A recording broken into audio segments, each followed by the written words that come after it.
I've looked at several homage pieces here on this channel, and many of them coming from Chinese brands like Pagani Design.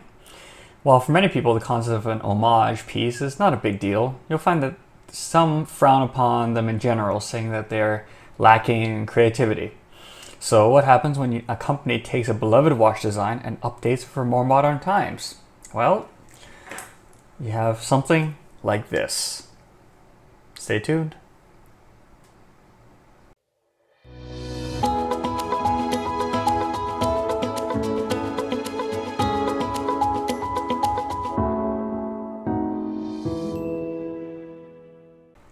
Hello internet friends, and welcome back to the Quality Time channel. As always, my name is Lester and I'm really glad that you got here so that I can show off this piece of mine. This piece is from a company called Steinhart. Now Steinhart is one of my favorite brands. They are a German company that manufactures their watches in Switzerland. Now I believe they got their start doing homage pieces, mostly Rolex designs, but these days they have a lot of original designs as well in their stable. I have several pieces from Steinhart, and I have to say that for the money that you pay, it's really difficult to beat their level of finishing and also the specs that you get. Now, this particular piece caught my eye as I was browsing Gnomon Watches.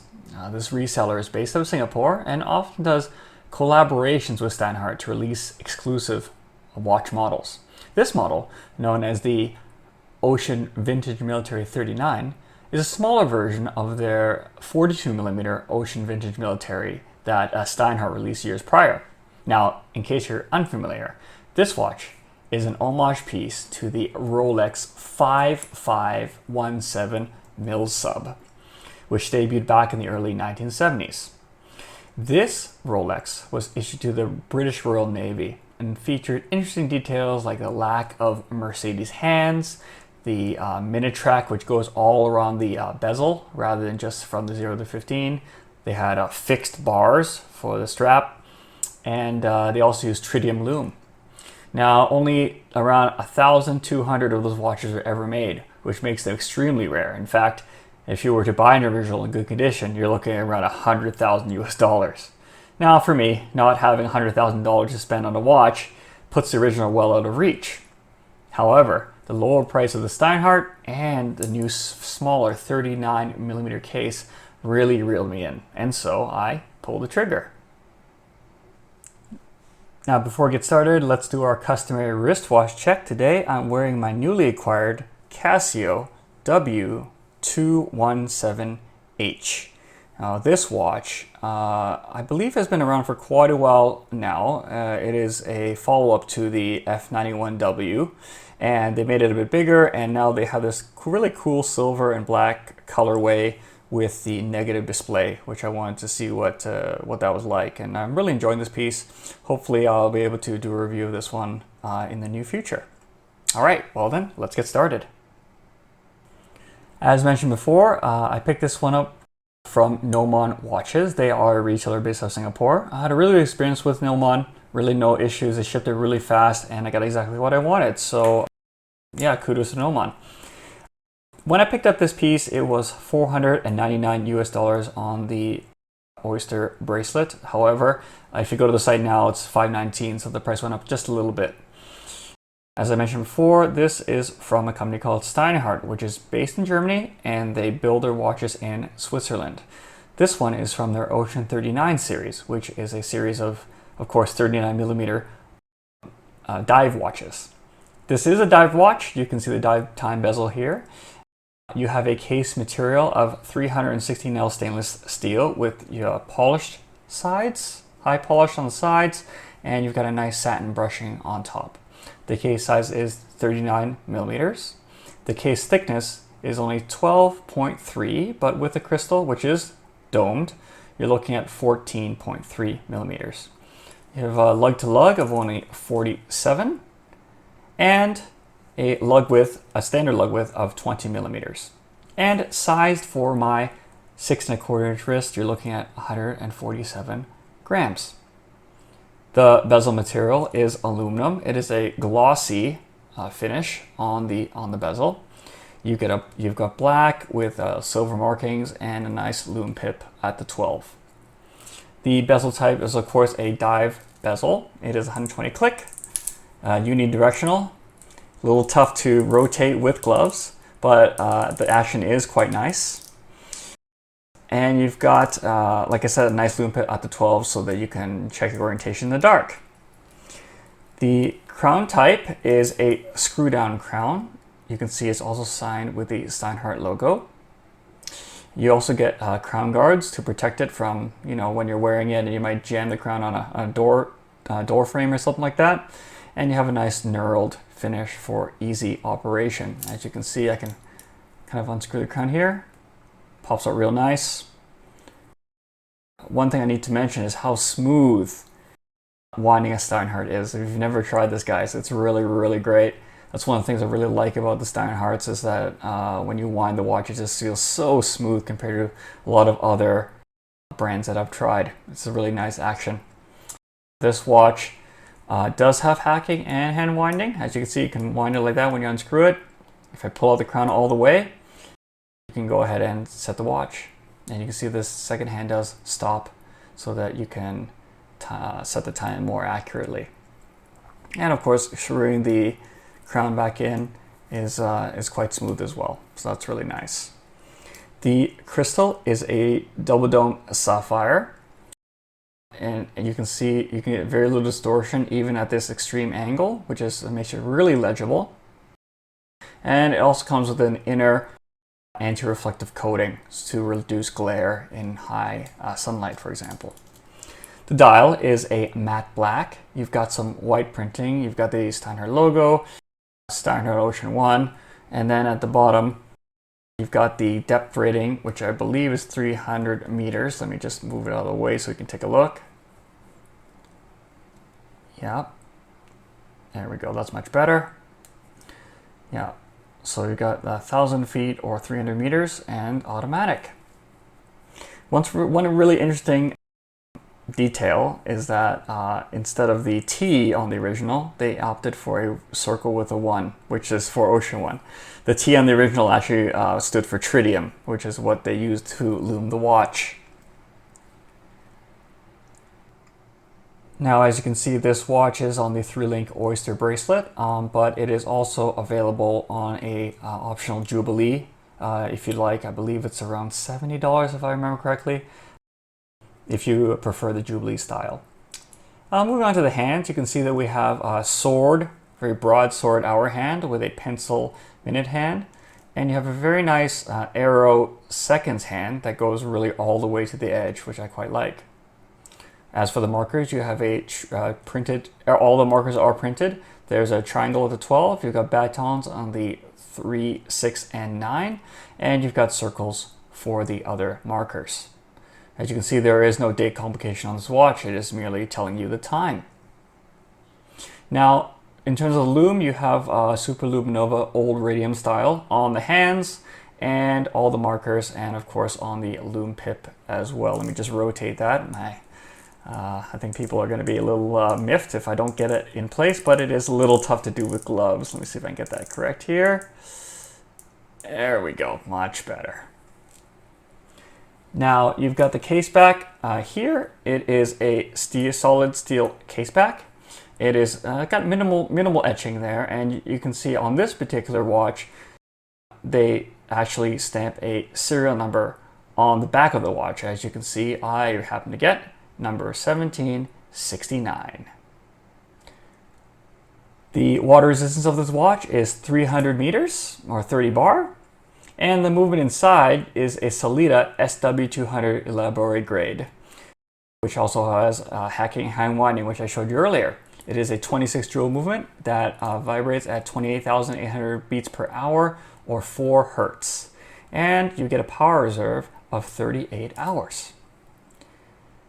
The band material is stainless steel 316L. It is a 3-link Oyster style bracelet. It is with some nice satin brushing to match the top of the case. The sides are also polished like the sides of the case. As you can see here, high polish. It starts off at 20 and tapers down to a nice comfortable 16. The links are all solid. We've got solid screw links. I'm going to show you the screw holes here. Let's see, there we go. You got screw links. They're all solid, and of course solid end links as well.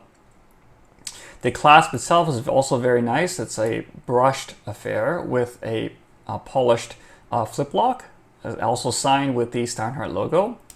The action is very good, feels very solid, and you've got it's a fully milled clasp, as you can see here, and it gives you 4 levels of micro adjusts. And with Gnomon watches, there is a warranty of 1 year, I believe, on this particular model. In terms of accuracy, you're looking at an incredible, I guess I got very lucky, but you can see my results are incredible. They are basically 0 to 1 second per day, which is fantastic, with a 0.3 millisecond beat error, and set to a 50-degree lift angle for the Sellita SW200. All right, so let's dig into some of the pros of the watch. What do I like about this piece? Well, there is just so much. I think that, first of all, it's just a really handsome watch, and really kudos to Rolex for coming up with this way back in the day. You've got a really black and silver with the old radium color scheme. Really goes with anything. It's a complete strap monster. The deep black dial with the old radium loomed markers really gives you a nice contrast and good legibility.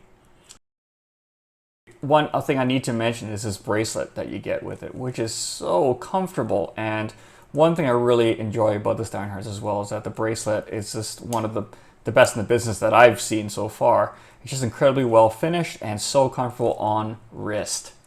You can see that you've got female end links here too, so it has a nice drape. As you can see, it's not a male link, it's a female link here, so that it can just really hug the wrist nicely. And you've also got the 4 micro adjusts, so you can adjust it perfectly for your own wrist, which is nice, really nice to see. Unlike the original, you also have removable spring bars, so again, you can easily change out the strap, whereas the original, you really couldn't put anything else but a NATO on it. You've got great proportions, a nice 39mm case with a short lug of 47mm lug to lug. Means that it will suit a lot of different wrists, including my skinny ones, which is great to see. I love that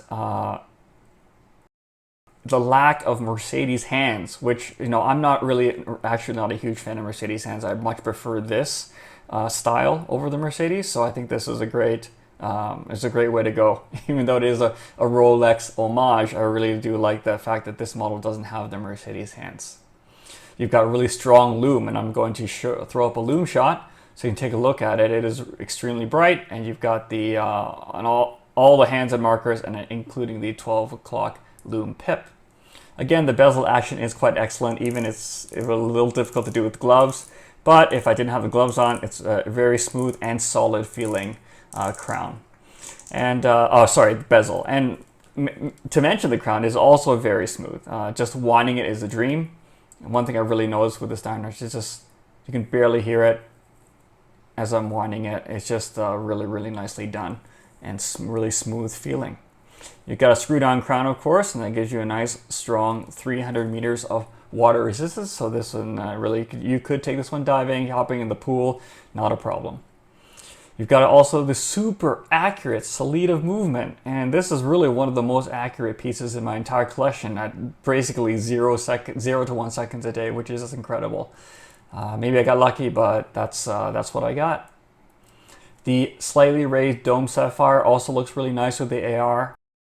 Reduces glare and also gives you nice legibility. As you can see, there's not much distortion there. So even at extreme angles, so you can see it basically at any angle, which is nice. For your $500 some odd, you're getting a Swiss-made watch. This is made in Switzerland.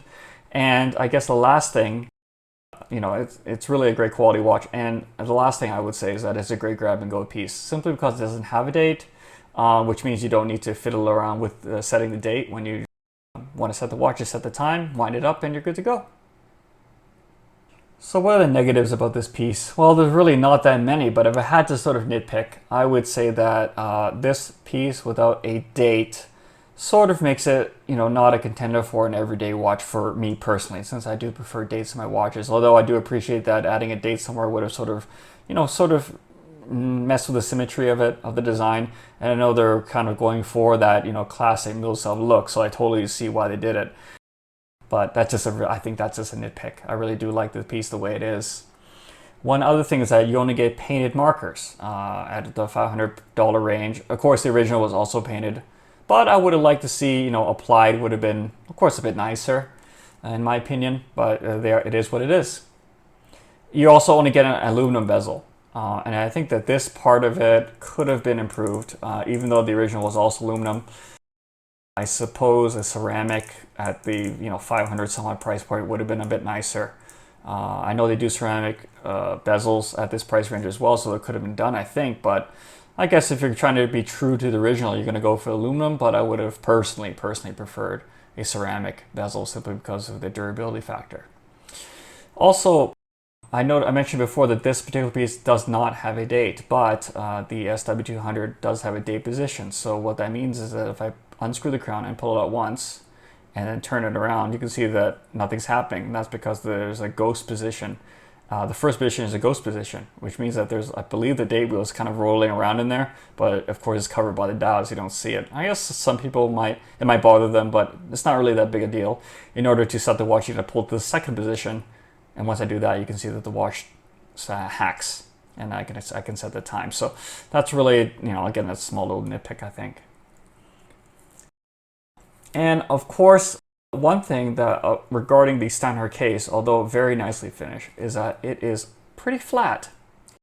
You can see that the lugs don't really curve down all that much, which means that you're going to have a bit of a gap between your wrist and this portion of the case. And I think that if they sort of curve the lugs a little bit more, it would have sit a bit better. But again, when you're wearing it, you don't really notice it unless you really kind of turn your wrist over and look at it. Otherwise, you won't really notice any kind of gap there. But it is there. And finally, there is no drill lugs. I think that would have been nice to help with strap changes. I think they had an opportunity to sort of give you an easier way to change the strap, and I think drill lugs would have really capped this piece off real nice.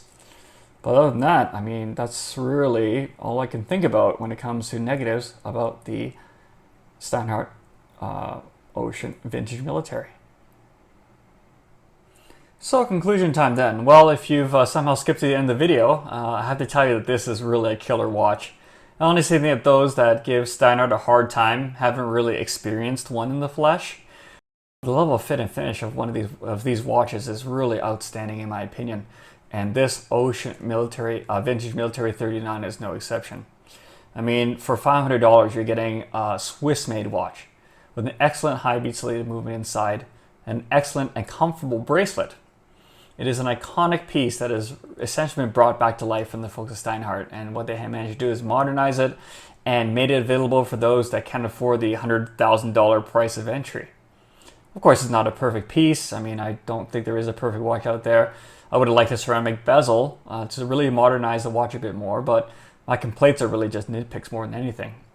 If you're not a fan of homages, Steinhart also does offer a bunch of original designs.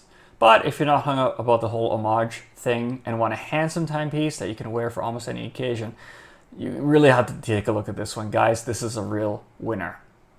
Now, is this my favorite Steinhart? No, but it is very close. And now there's another Steinhart in my collection that bests it by just a smidge, and I hope I can bring that a review to you guys real soon. So guys, this is the end of my Steinhart Ocean Vintage Military 39 review. Really glad you guys stuck it out to the end. Thank you so much for watching. Please, if you liked the video, found some value of it, make sure you hit the like button, hit the bell icon so you can be notified of my new reviews, and also make sure you subscribe to the channel. But until the next review, I hope you guys like this watch, and let me know what you guys think in the comments. Until next time, my name is Lester, and thank you for spending some quality time with me. Take care now.